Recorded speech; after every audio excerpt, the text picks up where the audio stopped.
ಹರಿ ಓಂ ನಮಸ್ತೆ. ನಾನು ದಯಾನಂದ್ ಸಕಲೇಶ್ಪುರ.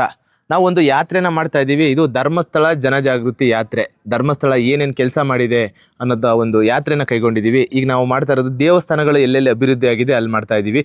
ಈಗ ನಾವು ಮಂಡ್ಯ ಜಿಲ್ಲೆ KR ಪೇಟೆ ತಾಲೂಕು ಮಂಚಿಬೀಡು ಅನ್ನೋ ಒಂದು ಗ್ರಾಮಕ್ಕೆ ಬಂದಿದ್ದೀವಿ.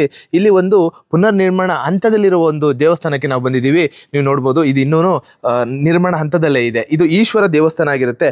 ನಾವು ಮಾಡ್ತಾರೆ ಈ ಯಾತ್ರೆನಲ್ಲಿ ಇದು 70ನೇ ದೇವಸ್ಥಾನ ಆಗಿರುತ್ತೆ. ನೀವು ನೋಡ್ಬೋದು ಈ ದೇವಸ್ಥಾನ.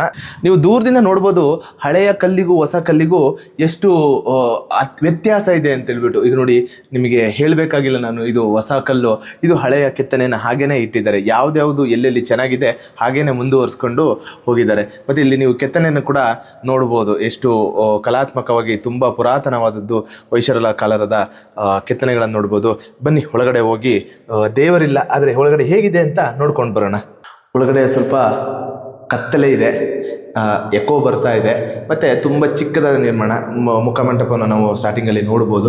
ಮತ್ತು ಹಳೆಯ ಕಂಬಗಳನ್ನು ಹಾಗೆ ಇಟ್ಟಿದ್ದಾರೆ. ಅದಕ್ಕೆ ಎಲ್ಲೆಲ್ಲಿ ಕಂಬಗಳು ಹೋಗಿದೆಯೋ ಅಲ್ಲಿಗೆ ಜಾಯಿಂಟನ್ನು ಕೊಡಲಾಗಿದೆ, ಅಂದರೆ ಹೊಸ ಕಂಬಗಳನ್ನು ಸೇರಿಸಲಾಗಿದೆ. ನೋಡ್ಬೋದು, ಇದು ಪೂರ್ತಿಯಾಗಿ ಹಳೆ ಕಂಬ ಆಗಿದೆ. ಮತ್ತು ಮೇಲ್ಭಾಗ ಚಾವಣಿ ನೋಡ್ಬೋದು, ಪೂರ್ತಿಯಾಗಿ ಹೊಸದಾಗಿ ಹಾಕಿದ್ದಾರೆ. ಆದರೆ ಒಂದು ಮಧ್ಯದಲ್ಲಿರುವಂಥದ್ದು ಹಳೆಯದೇ ಇಟ್ಟಿದ್ದಾರೆ. ನಾವು ನೋಡ್ತಾ ಇದ್ದೀವಿ. ಬನ್ನಿ ಒಳಗಡೆ ಒಂದು ಚಿಕ್ಕದಾದ ಈಶ್ವರ ದೇವಸ್ಥಾನ. ಎಷ್ಟು ಸುಂದರವಾಗಿದೆ. ಚಿಕ್ಕದ್ದು ಅಂತ ಹೇಳಬಾರ್ದು, ಬಟ್ ಇಲ್ಲಿನ ಶಿಲ್ಪಕಲಾ ತುಂಬದಾಗಿ ಚೆನ್ನಾಗಿದೆ. ಇದೊಂದು ನಟರಾಜ ಮೂರ್ತಿ ಕೂಡ ನಾವು ಕಾಣ್ಬೋದು ಈಶ್ವರನ ಸನ್ನಿಧಿಯಲ್ಲಿ. ಇಲ್ಲಿ ಕೂಡ ತುಂಬ ಶಿಥಿಲಾವಸ್ಥೆಯಲ್ಲಿದ್ದ ದೇವಸ್ಥಾನನ ನೋಡಿ, ಇದು ಮೇಲ್ಗಡೆ ಒಂದೇ ಒಂದು ಭಾಗ ಮಾತ್ರ ಸಿಕ್ಕಿದೆ ಇವರಿಗೆ. ಇನ್ನೆಲ್ಲ ಹೊಸದಾಗಿ ಇವರು ಹೊಸ ಕಲ್ಲನ್ನು ಹಾಕಿ ಮರುನಿರ್ಮಾಣ ಮಾಡ್ತಾ ಇದ್ದಾರೆ. ಸ್ನೇಹಿತರೆ, ನೀವು ನೋಡ್ಬೋದು ಈ ದೇವಸ್ಥಾನ ಹೇಗಿತ್ತು ಅಂತ. ನಂಬಲು ಅಸಾಧ್ಯ ಅಂದರೆ ತಪ್ಪಾಗ್ಲಾರ್ದು. ಏಕೆಂದರೆ ಅಷ್ಟು ಮಣ್ಣಲ್ಲಿ ಮುಳುಗೋಗಿ ದೇವಸ್ಥಾನ ಒಂದು ಭಾಗ ಪೂರ್ತಿ ಬಿದ್ದೋಗಿ ಕಲ್ಲುಗಳಿಂದನೇ ಇದ್ದಿದ್ದು ಈಗ ಈ ಹಂತಕ್ಕೆ ತಂದು ಮಾಡಿದ್ದಾರೆ. ನಾವೀಗ 4G 5G ಸ್ಪೀಡಲ್ಲೇ ಹೇಳ್ತೀವಿ. ಯಾವ 5G ಬಂದರೂ ನಮ್ಮ ಹಿರಿಯರನ್ನು ಮೀರ್ಸೋಕ್ಕಾಗಲ್ಲ ಅನ್ನೋದು ಇಲ್ಲೊಂದು ಉದಾಹರಣೆ ತೋರಿಸ್ತೀನಿ ನೋಡಿ. ಇದು ಹೊಸದಾಗಿ ಕೆತ್ತನಾಗಿರುವಂಥ ಪಿರಮಿಡ್ ಆಕೃತಿ ಅಂತ ಒಂದು ದೇವಸ್ಥಾನದಲ್ಲಿ ದೇವಸ್ಥಾನ. ಇದು ಹಳೆಯದು. ಮತ್ತು ಅದಕ್ಕಿಂತ ಇನ್ನೂ ಸೂಕ್ಷ್ಮ ಕೆತ್ತನೆ ಇರುವಂಥದ್ದು ಇದು ನೋಡಿ. ಸೂಕ್ಷ್ಮವಾಗಿ ತೋರಿಸಿದ್ವಿ, ಎಷ್ಟು ಸೂಕ್ಷ್ಮ ಕೆತ್ತನೆ ಇದೆ. ಒಂದು 800,000 ವರ್ಷಗಳ ಹಿಂದೆ ಕೆತ್ತಿದಂತಹ ಇದು ಇನ್ನೊಂದು ಸಲ ತೋರಿಸಿ ಬನ್ನಿ. ಇವಾಗ ಅಂದರೆ ನಾವು ಏನೇನು 2025 ಕೆತ್ತಿದಂತಹ ಒಂದು ಕಲ್ಲಿಗೂ ಎಷ್ಟು ಅಜಗಜಾಂತರ ವ್ಯತ್ಯಾಸವಿದೆ ನೋಡಿ. ಅದೇ ರೀತಿ ಒಂದು ಹೂವಿನ ಕಲಾಕೃತಿನೂ ಆಗಿರ್ಬೋದು. ಇದು ನೋಡಿ ಹಳೆಯ ಹೂವಿನ ಕಲಾಕೃತಿ, ಅಂದರೆ ಒಂದು ಡಿಸೈನ್ ಅಂತ ಹೇಳ್ತೀವಿ. ಇದು ಹೊಸ ಕಲಾಕೃತಿ ನೋಡ್ಬೋದು. ನಾವು ಏನು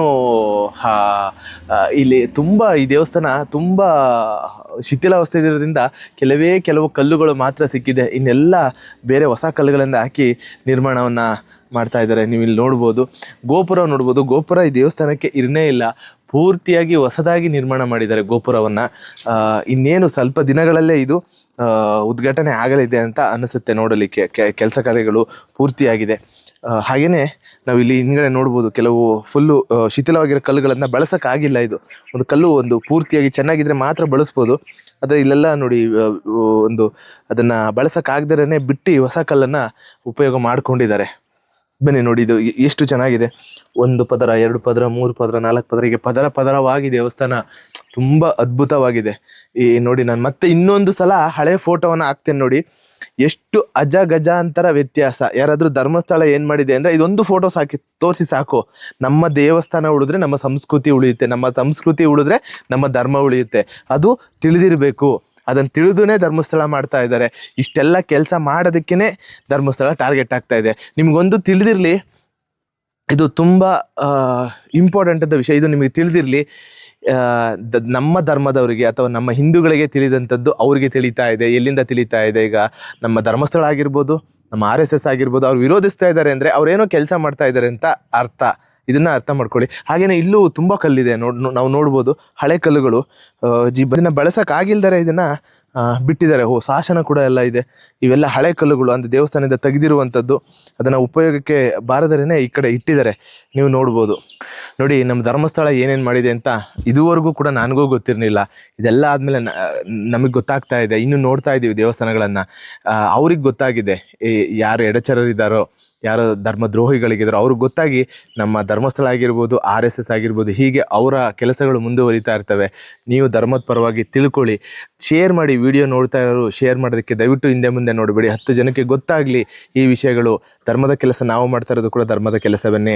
ವಿಡಿಯೋಗಳನ್ನು ಶೇರ್ ಮಾಡಿ, ಲೈಕ್ ಮಾಡಿ, ಮತ್ತು ನಿಮ್ಮ ಕಮೆಂಟ್ ಮುಖಾಂತರ ತಿಳಿಸಿ ಹೇಗಿತ್ತು, ಏನಿತ್ತು, ನಿಮ್ಮ ಊರು ಯಾವುದು, ನಿಮ್ಮೂರಲ್ಲಿ ಏನಾದ್ರು ದೇವಸ್ಥಾನ ಆಗಿದೆ ಅಂತ ಕಮೆಂಟ್ ಮುಖಾಂತರ ತಿಳಿಸಿ. ಧನ್ಯವಾದ.